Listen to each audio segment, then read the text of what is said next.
Hi y'all, so today I'm going to be talking about my favorite books from 2019. I'm not going to do a worst reads as I did last year because I just did not enjoy that aspect of myself. And without wasting your time, I will get into it. The first book that I enjoyed reading a lot was Hunger, a Memoir of My Body by Roxane Gay, which I gave 4 stars out of 5. This is a memoir, as I said, and Roxane is so brutally honest about her personal reflections on her body and her living with her body. And what I enjoyed especially about it is how it made me reflect on my own body as well as my fat phobia, and confronting that, because you think that you've confronted something and you're positive or like body positive or body neutral about things, but hearing from someone who actually lives that reality is kind of different from your own perspective. I really, really enjoyed this. It's so brutally honest, and it is right now and will forevermore be in my favorite reads. The second book that I really, really enjoyed reading was Radio Silence by Alice Osman, which I gave 5 stars out of 5. This has a young protagonist called Frances, who's a biracial girl, and has a white mother as well as an Ethiopian father who isn't in the picture. And she meets this boy, and they kind of like start having a friendship, and they're dealing with the pressures of university as well as school life. And what I really, really enjoyed about this book is how much it centers friendship, and you don't find that a lot in young adult contemporary books nowadays. And I just enjoyed that because the reality is that young adults aren't always in sexual or romantic relationships. That's kind of the very popular representation, but the reality is that we need more books about friendships. I mean, we can have romance because I have nothing against romance, but sometimes platonic relationships are more important, I feel. The next book I read, which is also by Alice Oseman, was I Was Born for This, which I gave 4 stars out of 5. It follows Angel Rahimi, as she goes to attend one of the concerts of the ARC boy band, who has obviously musicians, and one of the musicians is Jimmy, who's a trans boy and who's also dealing with a lot of anxiety about stage life and the musician life, and as well as just like fans who cross the boundaries. And I thought that this book had a lot to say about fan interactions, shipping, and I made a video this year, which I will like link, about those kind of topics. And what I really, really enjoy as well about Alice Oseman is the fact that she writes about characters that aren't white, because as I said, in Radio Silence we have a biracial girl, and there are characters who are bisexual, gay, and part of the LGBTQ community. And in I Was Born for This, Angel is a Muslim girl as well, and I really, really enjoy that. I do think that Alice Oseman needs to do more of her research, because in Radio Silence, for example, Frances talks about wishing that she had a more Ethiopian name.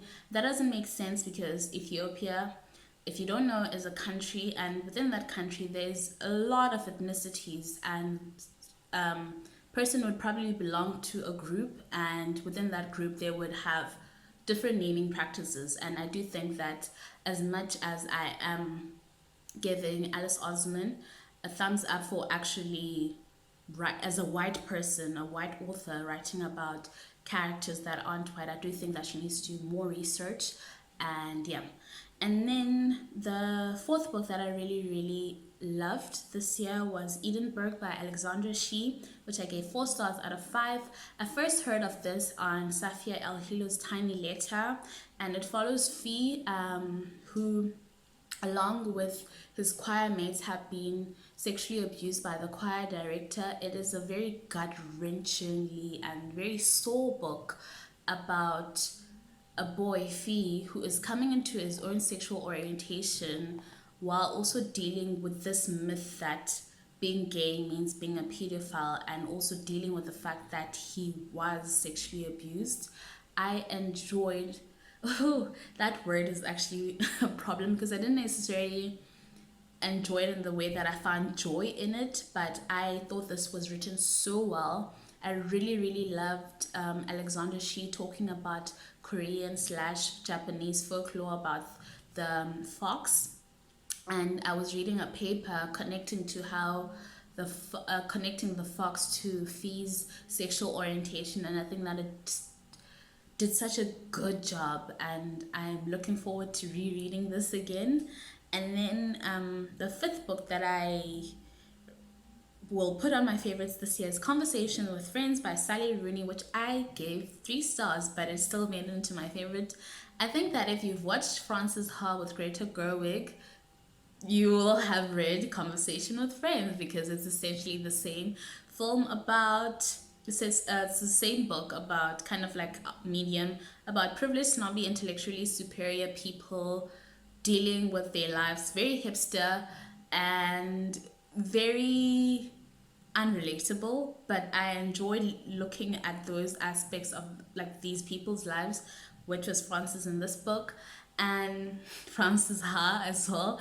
Anyway, and just kind of reflecting and realizing that I went to school with people who were similar to these people, kind of thing, and yeah, those rich socialist types basically. And then the seventh book, no, sixth book that I enjoyed was Fire and Blood: A History of the Targaryen Kings from Aegon the Conqueror to Aegon III by George R.R. Martin, and it was illustrated by Doug Wheatley. I gave this 4 stars out of 5. After the disastrous season 8 of Game of Thrones, I thought that I would never speak of that show again, and I needed something to kind of cure me from how bad it was. And then yeah, so I read this. I at first was not enjoying it because it's written in a very non-fiction way, and I wasn't looking for that. I was looking for fantasy in a very fictitious way. But at the end, I ended up enjoying it surprisingly, and I'm really excited for Fire and Blood too. I do think that George R.R. Martin needs to finish the Song of Ice and Fire series. And I understand that he's not our bitch, as Neil Gaiman said, but he needs to make a decision whether he's going to finish the series or he's not. And like, I mean, I'm fine with either. If he just goes on to say, hey, I'm kind of like done with this, I'm like no longer interested, then it's okay. But the way that things are going is just not a good look, I think. And then the eighth book, let's count 1, 2, 3, 4, 5, 6, 7. The seventh book that I read was My Year of Rest and Relaxation by Tessa Marsh-Fig, which I gave 4 stars out of 5. This is very millennial fic, something that you would write after grad school. That is not saying that it is not good. It's really good. It's about this extremely unlikable character, and not unlikable in the way that we talk about unlikable women, but in this main character is awful, so awful that I wish someone had given her a slap, kind of thing, as she deals with her mental illness as well as the death of her parents in the year 2001, and before 9/11 she kind of wakes up from her, like days or weeks before 9/11, she kind of wakes up from her depression.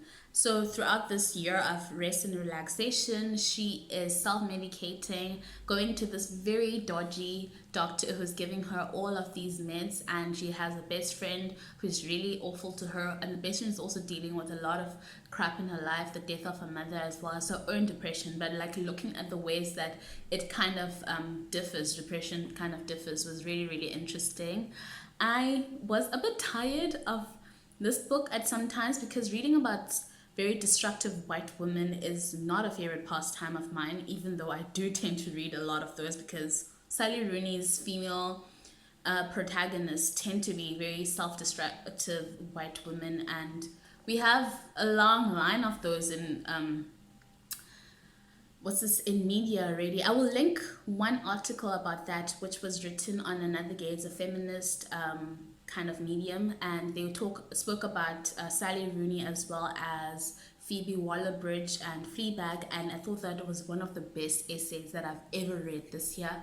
Definitely like implore you to read it. I'll put it in the description below. And then The ninth or eighth book, I don't know where I am right now, is A Morning Diary by Roland Barthes, translated by Richard Howard. This year, a friend of mine that I had done a book review with, Ngobeko, passed away very suddenly, and I and everyone who knew them obviously were dealing with a lot and that grief, but also just dealing with grief alone. And I did not know what to do. And In this book, Roland is talking about the death of his mother, and he's writing every single day since the death of his mother. And I found so much solace in this book. It Everything kind of like made sense. It didn't stop being painful. It hasn't, but there's this part when he talks about how when someone is gone, there's almost like a vacantness or emptiness to how they have lived, and it's very surreal losing someone, and just also that relationship that you had with them no longer kind of doesn't no longer exist, but they no longer exist, and you can't just text them or call them. And yeah, I really appreciate this book for kind of like helping me deal with that. And then the I don't know which number, as I said. The next book was Trick Mirror by Reflections on Self Delusion by Gia Tolentino. I gave this 5 stars out of 5. I'll link the book review that I did. I really enjoyed the reviews that came with this book, and I really enjoyed hearing Gia talk about the process of writing this book from different podcasts or different mediums. I read a piece that was republished by The Guardian about the writer as an influencer, and it referenced Gia because with the release of this book, her popularity kind of like increased, and the way that she's been treated as this kind of like celebrity. And I thought that that piece really wrote really well about this kind of the writer as an like existing as an influencer. I will also link that down below. Writers are so good. Like we have some really awesome journalists out there in the world. Yeah. And then the last book that I enjoyed so much, I didn't expect to, because I had seen it before, but then I was like, nah, I'm not sure. And then My Name is Marines reviewed it on Goodreads. I was like, I'm definitely checking this out. It's a contemporary romance by Alicia Rai called The Right Swipe. I gave this 4 stars out of 5. It follows Rhiannon Hunter, a millionaire who is in charge of a dating app and who had been ghosted by this former football player, as in not soccer, kicking, whatever, but football, American football, Samson Lima, who is a Maori man. And they kind of like meet again, and Rhiannon has her own trust issues. She had been gaslit in a previous relationship and sexually harassed by her ex-boyfriend kind of thing, and her developing this trust and forming connection with Samson, who's really patient. I thought that the characters kind of, they used their words, the chemistry was on point. It tackled so many important subjects, and the secondary characters were given enough airtime without sacrificing obviously our main characters. I love this so much. I didn't expect to, like, at some point when I was reading it, which was at night, I was just like silently yelling at how good it is. And I'm so excited for the next book that Alicia Rai will be writing, and I'm so excited to read on about that. Those are my favorites from this year. I hope that between now and December that I get another chance to read something really moving and just good. But yeah, tell me how your reading year has been, and any questions that you have for me, just on the comments below, and I will see you when I see you. Bye.